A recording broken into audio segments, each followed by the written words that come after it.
հորական գողմե այնտապից են, մորական գողմե դիկրանագերդից են, որ հիմա Դիարբաքիր է։ Իսկ այդ պատմությունները պատմում էին ձեր ընտանիքում։ Շատ։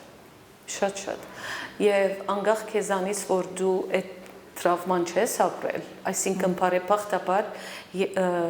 ուրեմն իմ հայրս իր մայրը դժվարա մեծացել եւ ապրել, հայրս ասենք թե մեզ ավելի հարմարավետ պայմաններ ստեղծեցին, բայց այդ իրանց պատմությունները եւ իրանց ապրած տրավման անկախ քեզանից ոնց որ գաթի հետը դայել էին քեզ տալիս, որ հանկարծ չմոռանաս, հանկարծ չանդեսես, ավելի արժեք կհամագարկ, ավելի հայ լինելու, ինչ պետք է անես, դրանց ոնց պաշտպանես։ Դա գալիս է, դա իսկ պատմում են, թե իրենք այնտեղ Արևմտյան Հայաստանում իրենք ինչով են զբաղվել։ Այո, մորս կողմէ երկաթագործ եղած էին, հորս կողմէ քորքագործ եղած է։ Ոչ թե քորքագործ, քորքի թելերը ներգող եղած էր բնական ներկերով։ Արհեստավորներ էին։